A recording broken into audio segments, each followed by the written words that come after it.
Worthiness is our birthright. It is not something that we earn. It is not something we achieve. It is not a certain clothing that we have to wear. It is our birthright. And sometimes people, they mix up worthiness with the value that they offer. And they're very different. Sarah, welcome to the podcast. It's such an honor to have you on today. I'm so excited to be here. Thank you. So I want to dive right in Yes. and talk about how people can bridge the gap between their daydream and their day job, because both you and I have been on that journey ourselves. Mm-hmm. And I think there's a lot of people listening and watching who really struggle with that. And there's a misconception that it's all around skill set and knowledge. Right. But you and I were having the conversation that actually a lot of it is about your mindset. Yes. And there's that Pareto's law that's saying that building a business is 80% mindset, 20% skill. Mm-hmm. And I wanted to gain your insights on this. Yeah, well, in order to be successful in anything, in my opinion, I really and truly believe that you have to cultivate a success mindset. And so for me, what that means is, number one, do you believe? And number two, do you believe you're worthy? And so to do the latter first, I think it's important to say that sometimes people think because of their circumstances or their situations or their upbringing or, the people that are telling them that they can't, they start to wear those labels and think that they can't do it. And the truth of the matter is, worthiness is our birthright. Love that. It is not something that we earn. It is not something we achieve. It is not a certain clothing that we have to wear. It is our birthright. And sometimes people, they mix up worthiness with the value that they offer. And they're very different, And so when you can remember who you truly are and start to create in alignment with that, that brings us to the first, which is belief. And we hear it all the time because I feel like entrepreneurs always tell you, you've got to believe. And that's all good and great, but what does that mean? When I was struggling to pay my rent every single month, when I got sued for $3,500 worth of late fees because in 4 years living in my apartment, I only paid my rent twice on time, when I was putting $3 on pump 5 in my gas tank, not because I was in a rush, but because that was literally all the change that I could find in my couch. When that was my life and someone was telling me to believe, how? And I feel like there are not enough times where people are getting into the how. And so for me, belief breaks down into 5 really simple steps. I love that we're talking about this because I do really see that as well. There's that whole thing oh, tell yourself you can do it and have this affirmation that you are wealthy, that you are earning this amount of money. And when you do that and that there's a fine balance, because when you're doing that and it's not true, it actually perpetuates the feeling of, oh my goodness, I'm lying to myself, right? I can't do this. Yes. So how do you think people actually, what is the balance there? Yeah. How do you believe without telling yourself a lie that you might be coining as a lie at the time? Yes. And when you tell yourself a lie, you repel it because we don't attract what we don't feel good about. Whatever we feel strongest about is what we attract. And so for me, it breaks down to 5 steps. It's a repetitious thought, turns into your awareness, turns into evaluation, turns into action, turns into progress. Well, what does that mean? When you think about it, and we've heard this 1,000 times, a repetitious thought is a neurological pathway that you're creating. I love analogies. So I always think of it as a cornfield, right? If you were to run through a cornfield one time, you would never know that you could look at it and you wouldn't know if someone ran through that cornfield. But if you were to drive through a cornfield one time, someone might be able to say, oh, okay, someone was in this cornfield. But eventually, corn would start to grow back. Eventually, things would go back to normal. But if you continue to drive that same path every single time, not only would someone know that somebody's in the cornfield, but also corn can't grow there any longer. And in our mindset, it's the same way that we have to drive that thought so that fear and doubt and the naysayers, they can't affect us there any longer. So when you have that thought, what happens is it creates your awareness. Now, I always like to think of awareness like a radar, right? Like a submarine, and you can see what's close to you. Yeah. Well, imagine being an entrepreneur. For those people that are just starting, imagine being an entrepreneur and you don't really know where to start, right? We're here in Los Angeles. Imagine we start getting around the people that are talking about Japan. But our entire life, we've only ever heard about the United States. As old as we are right now, we've only ever heard about the United States. So now when we start to go tell our families, oh, hey, I think this is really exciting. I want to go to Japan. Our families have only ever seen a map of the United States. So what do they tell us? That doesn't exist. You shouldn't do that. That's for them over there. Don't go after that. And the thing about it is the people that love us the most, they support us the least. And it's not because they don't think we're great. It's because they're trying to keep us safe in who we Completely, are. that safety. Yes, yes. And so when we can get outside of, you know what? I now have an expanded map and I'm excited to get to Japan. Now you can evaluate. Okay, great. This is where I'm going. This is where I am, or depending on the map, right? And I don't know what everyone's journey is going to look like. Maybe you know the person or are the person that has a private jet. Maybe you have to hitchhike. Maybe you have to pogo stick. Maybe your car blows out. I don't know what the journey looks like, but you can evaluate this is what it takes. And so inside of entrepreneurship, I like numbers because they're easy to measure. It's like $100,000. You have to know the big goal to reverse engineer it. $100,000 a year is only $8,333 a month. We know some people say 272. I think I did the math on a calculator and it clearly says 277, but I'm like, you know what, whatever. It's 270 some dollars that you get to make each day. And then do you know the action required in order to make $277 a day? What's your ratio? Are you exposing your product? And a bunch of different other questions come up, but that's where the daily work gets into so we can then get into action. If you only start making $277 consistently every single day and it takes you 6 months to get there, you start to be like, oh, I got more clients today. You start to feel your chest puffs out, And so from there, you have progress. When you have progress in anything, you crave more. It's like, if I got 2 clients, I can get 5. If I got 5 clients, I can get 10. And the next thing you know, you look up and it's like, whoa, where did this come from? It's the positive feedback loop. Yes. Being able to like that.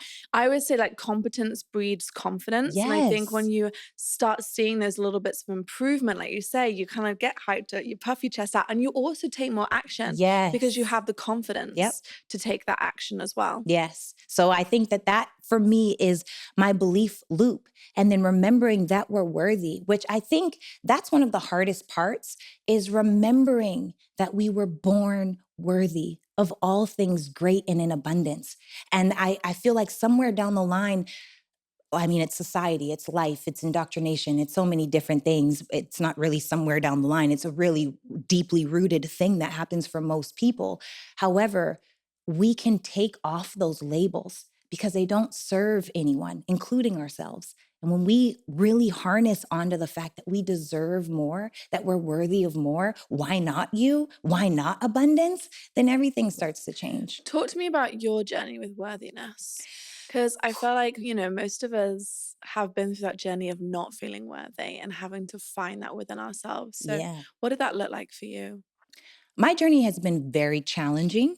And I say that because I'm a small town girl from Regina, Saskatchewan, Canada. Like, where is that on a map? It's north of North Dakota and Montana.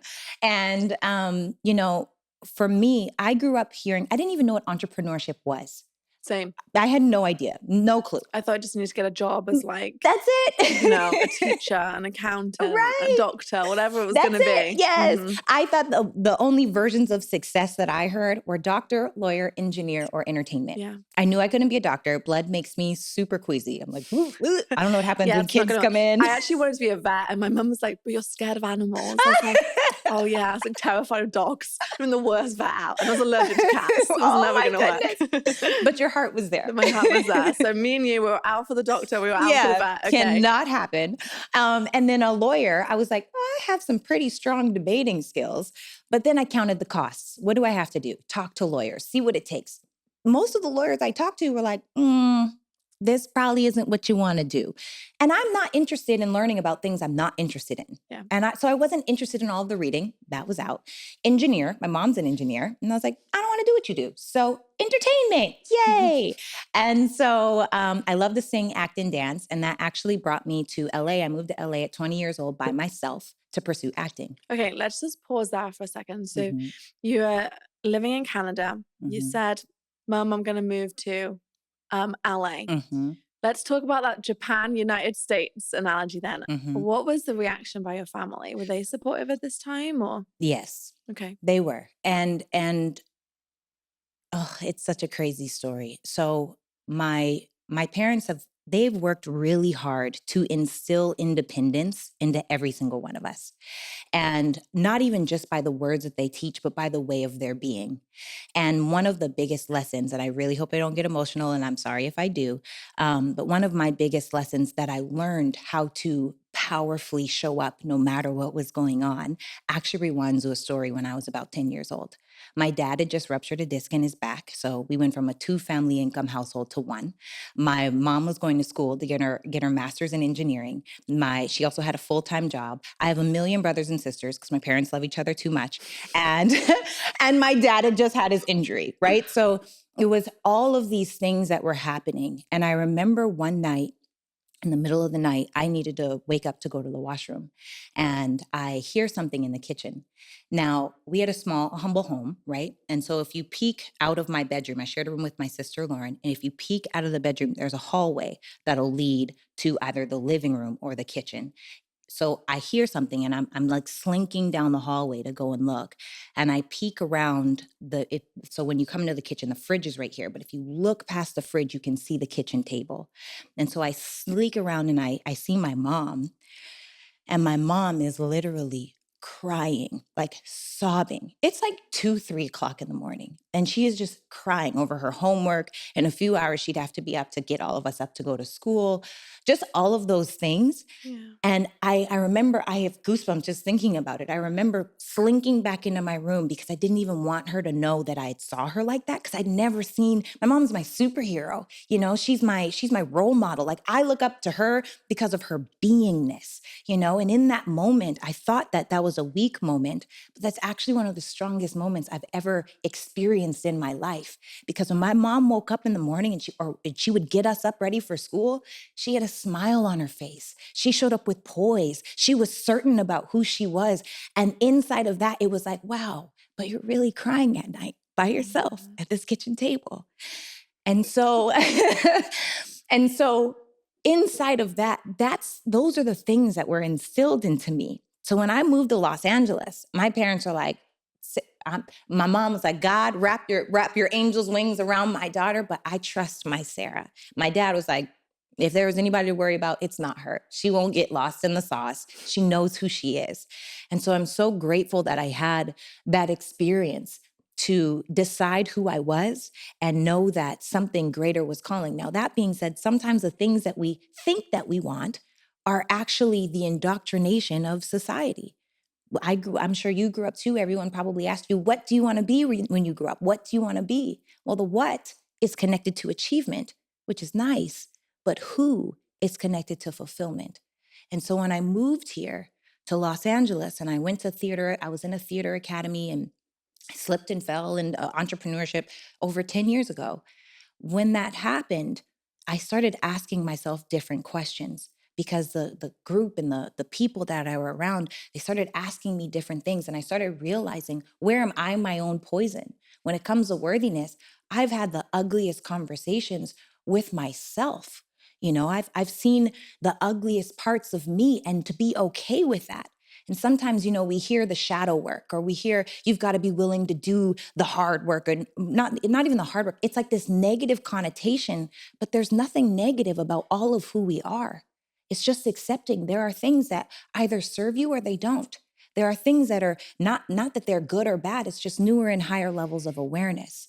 And so for me, my journey of worthiness has been a challenge because I had to change the way that I looked at myself. I had to change the way of what I gave meaning and what was important and what wasn't. And when I was going to allow the trials and the tribulations and the challenges, because I'm sure we've been through it all. Sure have. Yes, I've been through it all. And just deciding that, despite it all, I'm worthy. You're worthy. We're worthy. Do you think we have a choice to declare we're worthy? Do you think we each in our own minds have a choice to be like, you know what? I choose to to think I'm worthy. I choose to believe I'm worthy. I think there's a choice to believe it, but I think it's by default it happens. Mm. It's really whether you choose to Yeah. believe it. Absolutely. Like, I agree, like, we all are, and I think some people have a hard time recognizing that within themselves, but I Mm-hmm. also think that we get to learn how to know that about ourselves. Mm-hmm. And I think that's sometimes overlooked. Everyone looks at the next person going, okay, well, it's all right for them. They're confident, or it's all right for them. Like, they believe in themselves. Yeah. But I think ultimately we all have a Yeah. choice on how we curate that mindset. Like we started this at the beginning, how we curate that mindset to believe Yes. in ourselves and that we are worthy. Yes. So, you moved to LA, you're pursuing your acting career. Mm-hmm. Talk to me about how you fell into Ah! entrepreneurship or how entrepreneurship found you, because Yes. I also find this really interesting. Natalie shares her story about being a born entrepreneur. She was like selling candy from like a young age. Wow. I was not like that at At all. all, nope. And it was very much something I discovered too in like, my early 20s, 21, 22. Yeah. And I was like, oh, there's this thing called entrepreneurship. It can be a vehicle Yeah. to help me create the life that I want. So you were set on becoming an actress. Tell me what happened.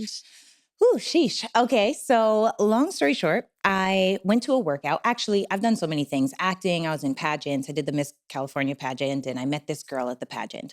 And because I was always searching, like, what is my thing? What is my thing? What is my thing?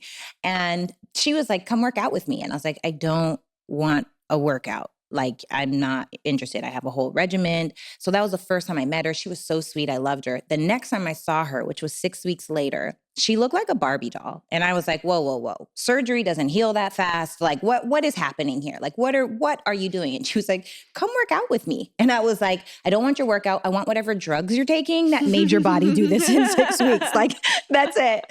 And we became friends, and I went to a workout, and it was actually multi-level marketing that I got started in. And I ended up building the top 1.6% of that company. And what's crazy is inside of that journey and that experience, people were constantly asking me, well, Sarah, how are you so strong? Or how are you this? Or how are you that? And I'm like, I'm not. I just have an unwavering faith. And so for those of you, if you're just starting and you're listening, sometimes the people around us will tell us what we're good at and we don't even know because they're asking how this, how that. And so it's funny because when I started, my mom was like, baby, my superhero, right? Person I look up to the most in the world. She was like, get a job, get a real job. And I was like, no, mom, I'm doing this. This is my thing. I'm going to build. I'm going to do it. I'm going to all the things. And when I started to grow inside of the company, when I was making a little bit of money, I would send my parents like $50, go to dinner, this on us.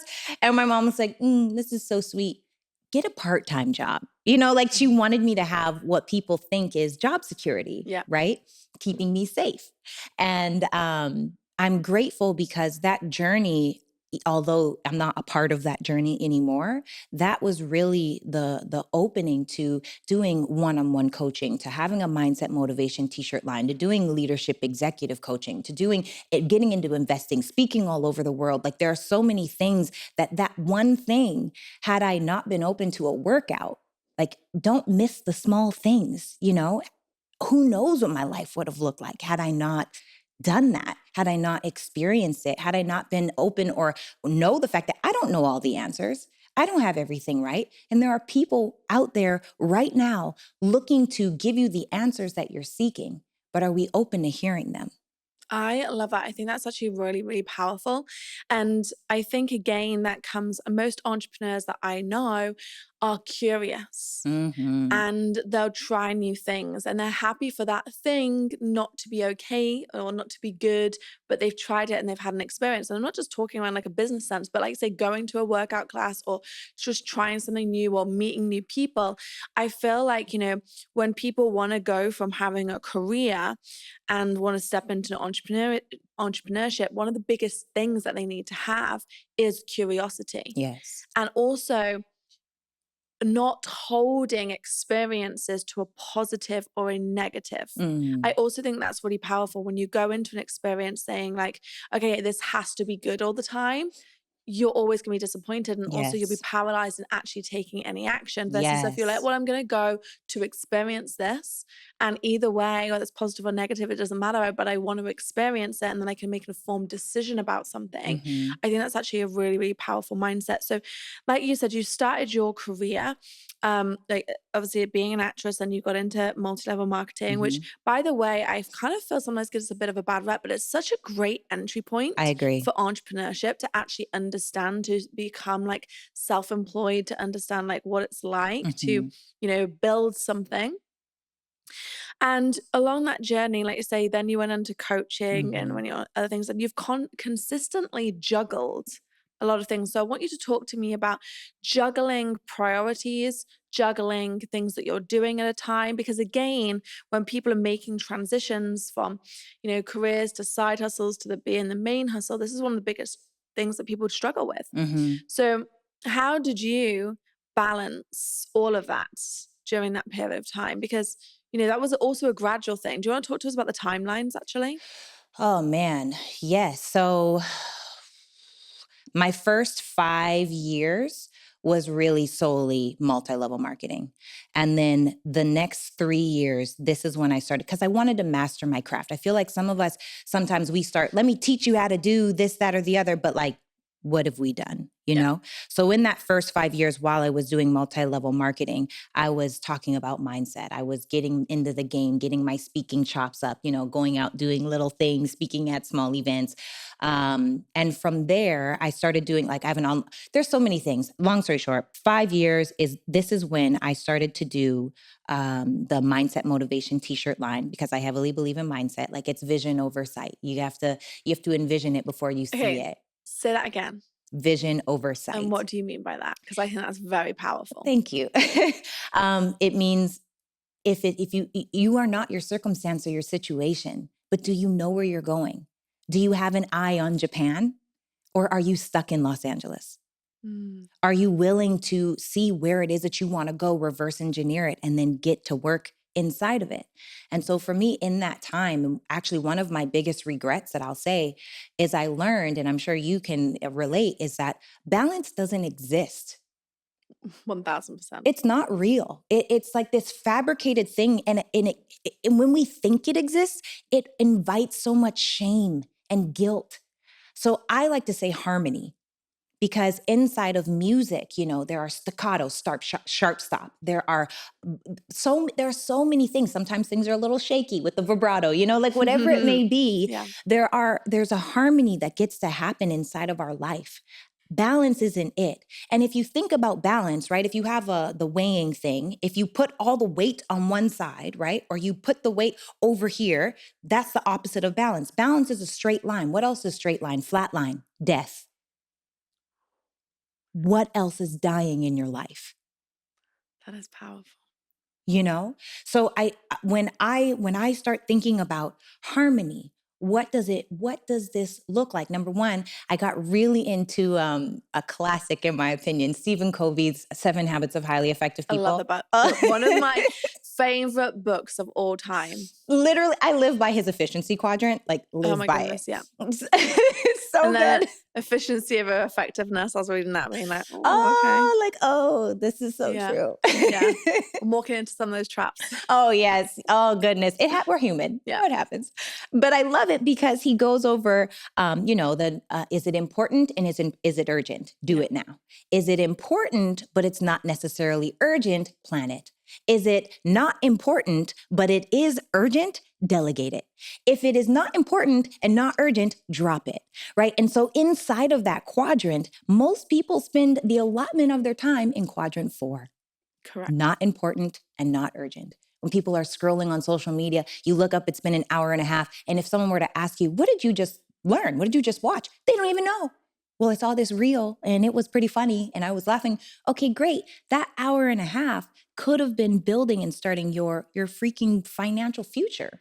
Why do you think people spend time in there? Because I have some theories on that. I think it's an escape. Yeah, I think it's when people don't spend. One thing I've noticed about a lot of people is that they have this, like they have a vision of what they want, but they've not Mm. worked backwards from the vision. Mm-hmm. And they don't take that time to sit and plan it and look Mm-hmm. at it. So therefore, they get caught in the loop of like the procrastination. Oh, I'll do that when. Mm-hmm. I'll take on that content. I need to learn more here. I need to watch what other people are doing. And it's procrastination out of action. Mm-hmm. Whereas if they kind of sat down and been like, okay, this is where I'm going, these are some of the steps back, but admitting that they don't know all of the steps back from that, and admitting that some of those steps might be wrong, but the point is that they take the step forward anyway. Mm-hmm. Like I was talking, I did some social media posts a little while back where I was like shooting some basketball hoops. I saw. Yeah. And I was just like, it was so funny, you know, when you're just like playing in your own world. And I just kept missing, like I'd Mm. not touched a basketball in about 17 years. And I was just playing with this basketball and I just kept missing the hoop. And I was like, wow, I really want to give up right now. Like, am I ever going to get this in? It's kind of embarrassing at this point. Right. And I was like, no, I can't give up. And what I was noticing is that I was getting closer and closer. Like, I Mm-hmm. was like, they were getting more and more close shots. I was like, ooh, nearly in. Because I was like learning from what I was doing wrong. Yeah. And I was like, okay, I can get a little bit closer this time. I need to hit the top left square. I'm better on the left than I am on the right. Like all these things. I was like starting to get that feedback loop. And I think this is where a lot of people go wrong, is that they expect themselves to know all the steps straight away, and that every action that they take works, Mm-hmm. that every action that they take has a positive outcome. Mm-hmm. But when you put it into an analogy of sports, that is absolutely ludicrous to think you are going to get every shot in. Whether you're playing netball, soccer, basketball, whatever that is, you're not going to make every shot. No one makes every shot. Even the professionals don't make every shot. Right. But they don't not try. And the importance is you try in the first place, right? And I think that's one of the biggest things that I notice with people is like how willing they are to take the shot, because ultimately the more shots that you take, The luckier you get. yeah, the more chance that you have, the probability increases. And just like he's saying with like Stephen, like, you know, those categories, I think people fail, like you say, they kind of don't take the shots. They stick in this like unimportant lower right quadrant phase, Right. but they're not actually analyzing what they're doing. They're not actually, you know, taking the shots. They're looking at the court going, oh yeah, like if I shoot from over here, or should I shoot from over here? Or I'm just going to watch that game for a little bit longer to see if I pick some pointers up. Right. But they don't actually get in and play. Right. And you've got to get on the court. Yes. You've got to get on the court to play, and then you've got to take the shots. Yes. Couldn't agree more. I couldn't agree more. And I think that a lot of the times people allow their circumstances and their situations or their own mental feedback to be the thing that stops them. You know what I mean? Like, and that makes me think of workouts, right? There are times in our workouts where it's like, I want to die. Like I literally, everything in my body wants to quit. I'm shaking so hard right now, but nobody knows the mental feedback. You're either that person that says, it's okay to give up, or, you know what, you pushed it hard enough, or get back in the next set. Or you're that person that's saying, don't you dare give up. You push it. This is where the result comes in. This is where you go. This is where you get it. So it's the mental conversations that we're having with ourselves. And that's why, even going back to the very beginning, I feel like that is exactly why mindset is 80%. Because are we setting ourselves up from a place of, you know what, I missed 90% of the shots, but I made one. And that one felt really good because I worked so hard to get it. And then it feels good. Yeah. Are we willing to take 90% of the shots and lose them? And what else is crazy, in baseball, if people hit the ball 30% of the time, those are like some of the most world-renowned baseball players. Wow. See, there you are. You only need 30% of your things in business to work out. In fact, I'd say it's even less sometimes. The amount of things you try, well, right? Yeah, it's like whose rule is it? The 80-20 rule. Yeah, Pareto's principle. Yeah, yes. You said that. 20%, 20% is 80% of your income. Yeah, it's true. Let that be a motivation for everybody, right? Yeah. You only need to get 20% of the things to work. Right. The good things. Yeah, but when you, like you say, you get that good thing, that's what drives things forward. Yes. So we were talking about time, and we were talking about balance and harmony, and I fully agree with all that, by the way. And I also believe that there's kind of seasons to things. And I think, you know, you'll have a season where you have more time in your business, and then you might have a season where you're concentrating more on family, and you might have a season and where you're actually recharging and taking time off, and all of those things are fine. And I know that you've helped a lot of people kind Mhm. of segue, through what your multi-level marketing as you started off, and through your coaching and Mhm. companies that you have now, you've helped a lot of people move over from having careers and then into actually, like say, curating and starting their business. Mhm. What does that what are some of the key tips that you would give those people as they make those transitions, other than mindset? We spoke Mhm. about that, and action. It would be come up with your business hours. When you talk to entrepreneurs, it's like they're 24/7. I got to work, work, work, work, work, work, work, work, work. No. And if you break down what they're actually doing inside of their business hours, usually they're not doing much. It's and just enough to keep you busy, but burnt out at the same time. And it's not effective. Right. And so for me, when you come up with your business hours of imagine going to a store and you're walking in your neighborhood and you see your favorite store with all your favorite things for the best prices you've ever seen in your life. Like, wow, oh my goodness. Right. And it's 3 o'clock on a Tuesday, you go and you buy things and you're like, I got to go back to this store.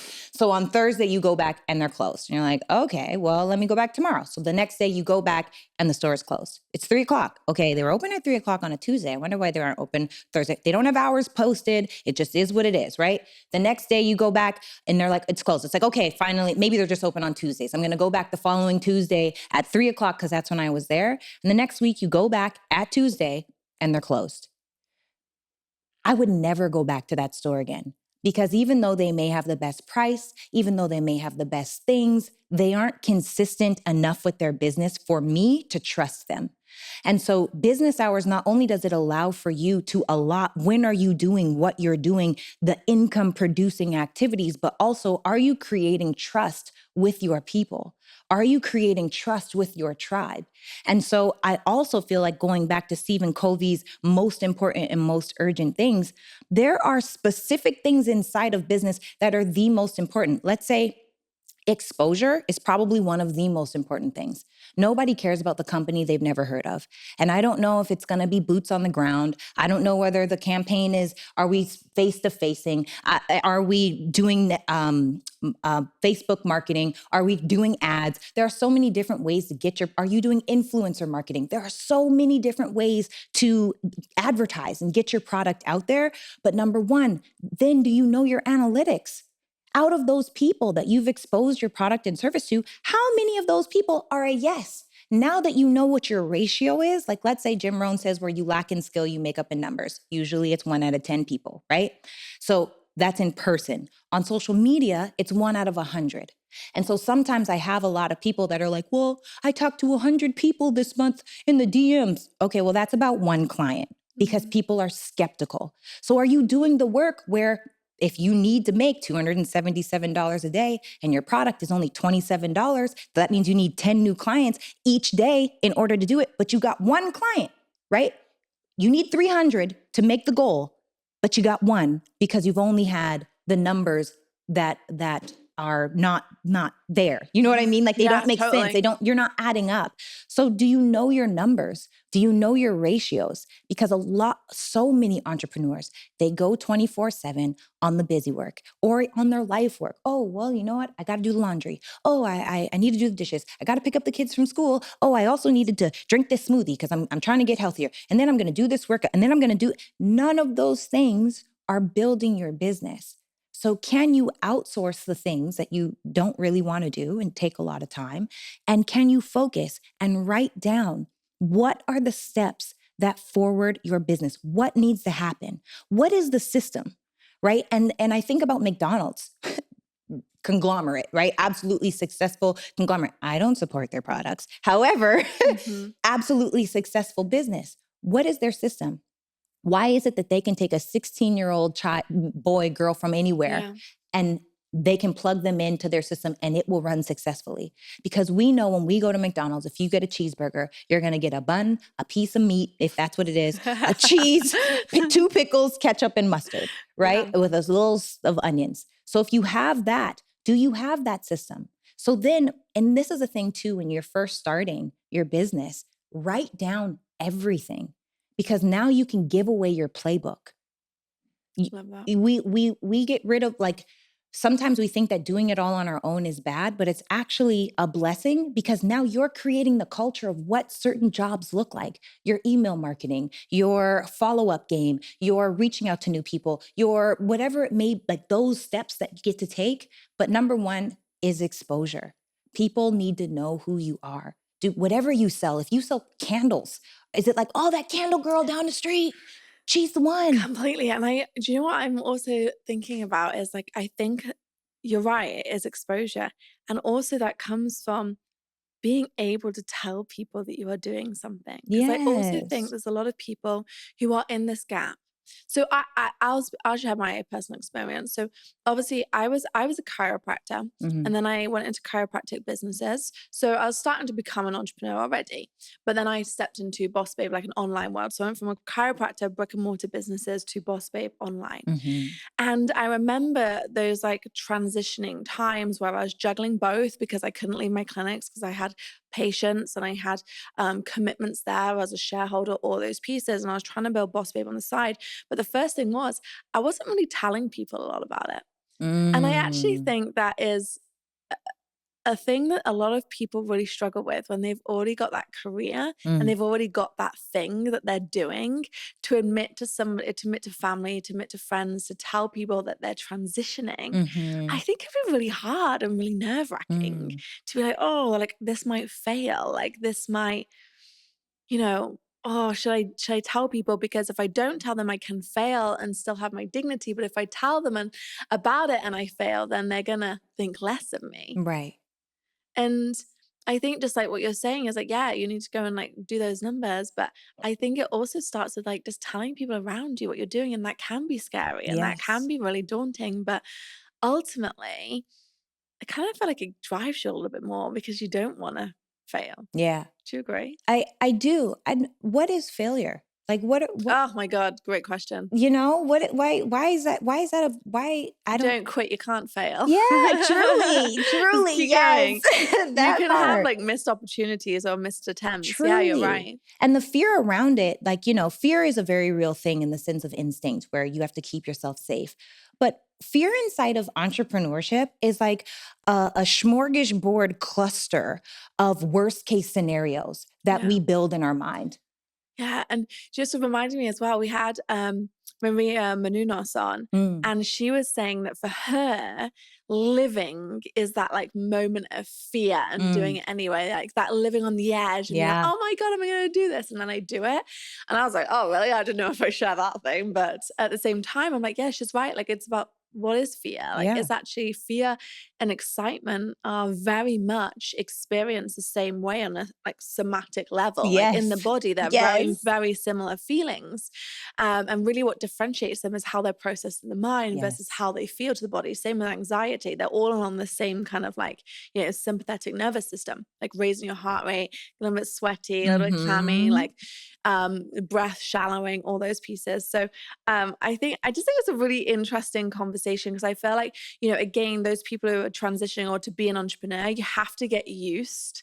You have to get used to living a little bit in that sympathetic nervous system, that little bit of fight and flight. Mm-hmm. And I think that takes a little bit of adaptation Yeah. for a lot of people, but knowing that it's okay, that it's not actually the danger zone Yes.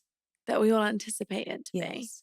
And one of the things that I personally do is I feed everything. I have like 5 life mantras that I live by. Share them. Let's Oh hear my them. goodness. One is this is all a part of my story. And this stemmed back when, so I was living in Hollywood, California, and my mentor was in Torrance, California. And I used to have a car that would squeak on every block. It was like, it was awful. I hated it so much. The gas gauge pointed downward. I had to count kilometers because it was a Canadian car. Just all the things that could have Okay. gone bad. It was awful. I hated this car. Called her Get because she was ghetto. Hated her. That was her name. Literally her name. So we better be careful what we curse because that car crashed itself on the freeway while I was driving. Don't ask me any questions. That's just how it happened, Okay, no right? questions. Car Okay. crashed. Mhm. And so That's the story and you're sticking to it. yeah, Got it. that's It how it crashed happened. itself. Yes, yes. And so I had a choice in that moment, right? This is back when I couldn't afford to put gas in my car. So the 45-minute drive each way with no traffic was already a struggle. Now I had to take 2 buses and a train, 3 hours one way and 2.5 hours the other way to get to my mentor. Because success doesn't come to us, we have to go to it. And the people that I was around, I didn't want what they had. And so I got to decide, okay, so many of us inside of fear, we're looking to God saying, well, maybe this just isn't for me. Maybe this just isn't my time. No, this is God saying, how bad do you really want it? Like just because you decide on what you want doesn't mean that it's going to get easier. And so when I crashed my car, I was like, this is all a part of my story. And that same girl that I met, I got robbed at the bus stop and it may not even seem like a lot of money now, but at the time, it was all the money that I had. Yeah. And $200, which is what I was robbed for, is when the rent is due, I was struggling to pay $781 for my rent. You know what I mean? Like that was everything to me. And when I got robbed at the bus stop, I remember crying to my girlfriend that had introduced me to the company. And I was like, oh man, like it's not supposed to be this hard. Like, oh, it's not supposed to be like, I still have like that feeling of like, it was never supposed to be this hard, which brings me to 2 points. Number one, if you have never wanted to quit your business, you haven't really started yet. Amen to that. Yeah, it's every entrepreneur I think could agree. If you've never wanted to quit, it's still cute. You're still in honeymoon phase, you know? When it gets real and big things start happening, and it doesn't have to be crazy things. Maybe it's money things. Maybe it's mental things. Maybe it's opportunities that get shut in your face that were supposed to happen. Things are going to happen, which brings me to my second one. Things go wrong so that life can go right. So when my girlfriend was telling me all the time, when I was telling her what I was going through, she was like, Sarah, it's not supposed to be this hard. Maybe you should do something else. You don't have to struggle like this. You could whatever. So we've got to get around the people who pull the soldier out of us and not just be around the people who pacify us. We have to make sure that our environment is saying, you know what, this is hard, but what's the exit strategy? This is a challenge, but what are we going to do about it? Where do we go from here? What are those action steps? And so for me, and I didn't even know at the time, when I said, this is all a part of my story, the thing about a good story is there are ups and there are downs. And there are times where we will cry. There are times where we will wail. There are times where I was crying myself to sleep at night. And then there are times where it's like, yeah, this is amazing. This is totally awesome. It has everything. When it's predictable, I hate those movies. I'm like, this is the worst movie I ever saw in my life. I am not inspired and I will never watch this again, right? As opposed to no one classic, likes that flatline. Right, yeah, flatline death, right? Cannot do it. So I fed everything through that, everything, you know? And another one of my mantras is things go wrong so that life can go right. I said that one. This is all a part of my story. I'm like, what are my other three? I'm like blanking on the things that I live by. But essentially, all things are happening for my good, even the bad. Yeah. Even the bad. And because I have these glasses, this way that I see life, no matter what comes from me, I know it's so that I can get better, wiser, stronger, faster. Period. All things are happening for my good, even the bad. I've been engaged twice. Third time's a charm, you know? Like I've failed so many times, but that's why I succeed because I'm not afraid. What is it? We look stupid. We fail. Who hasn't failed at something? Imagine going into a surgeon room being a doctor and you've never done surgery in your life and now they're telling you to do heart surgery. Probably not a good idea. You should probably learn how to do it first because then you put lives at risk. And, we were talking earlier, and one of the analogies that I use all the time, I got it from this book called The Sacred Search, which is it's like a faith-based. Yeah, I've not read that one. It's a faith-based relationship book. Okay. But relationships are relationships, you know?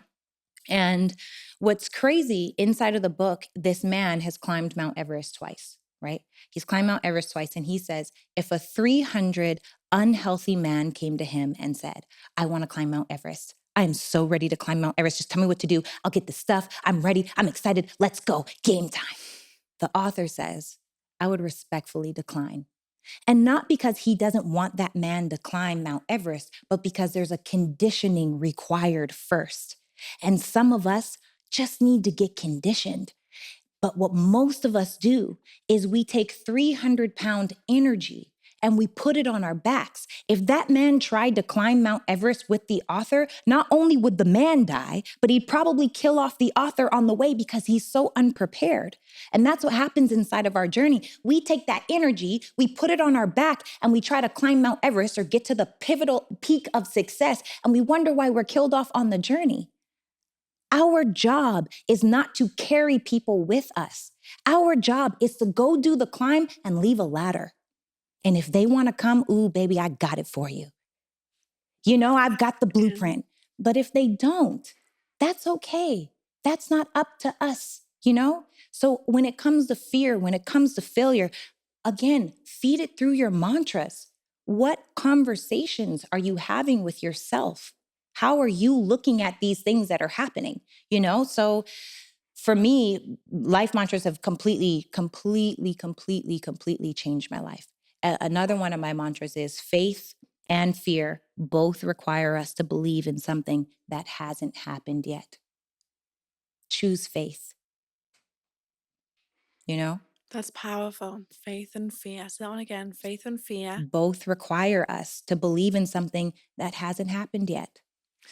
I think a lot of people listening to that, they'll be like, wow, I hadn't actually thought about it. Because you're right, fear comes from like that worry of that, the what ifs, that what ifs, that what ifs, and having that faith, that hope, same thing. What if this? What if Yeah, this? What turn if it up. this? Yes. So powerful, just like how we can turn the feeling of anxiety and oh my goodness, something's gonna happen to oh my goodness, something's gonna happen. Right. I'm excited about this. Yes. And you know, I think this is a really good way to tie up this interview because for me and this conversation, it's all come down to mindset and the choice of your mindset. You can choose where your thoughts lead you. Choose what thoughts you take actions on. And I think sometimes we can give away too much control. But I think this has been a really good conversation around how we take back control, how we take control of our mind, how we take control of those thoughts, how we use those thoughts to inspire us and give us hope and take action versus give us fear and anxiety. So thank you so much, Sarah. This has Thank been you so absolutely much. amazing. I know there's going to be so many people who've had incredible takeaways. So can you share with us how people can follow you, where they can find you? We're going to put the links in the show notes as well. Yay. Yes. So Ms. Sarah Fontenot, MSSarahFontenot, essentially across all platforms. And then all of my links are on my Instagram if you're an Instagram person. And yeah, that's pretty much it. And click the links below. I have a website, so you could click the website with a lot of really cool things. And one thing that I will say, if it's okay for me to say, I just released a really fun little audiobook. And oh, we love an audiobook. Yeah, it's an ultimate self-love guide, but it's action steps. You know, it's one of those things where it's like, just do it, you know, like just do it. Get out of your own way, because we have these stories that block us from all of the blessings that are waiting for us. And through action steps, like literal, I'm so passionate about action. They can really start to get out of their own way. So if they want to check that out, there's an ultimate self-love guide audiobook. It's $7. So made it super obtainable for every person. That is amazing. And like you say, we'll put the links in the show notes for that as well. Thank you so much, Sarah. This is actually absolutely amazing. I'm really excited to getting tagged in everyone's takeaways as they're listening to this episode as well. Thank you. And if you are joining us on the YouTube channel, I think you're also going to really enjoy the interview we did with Maria Menounos, which we referenced actually in this conversation. So I'm going to put that link for you to listen next.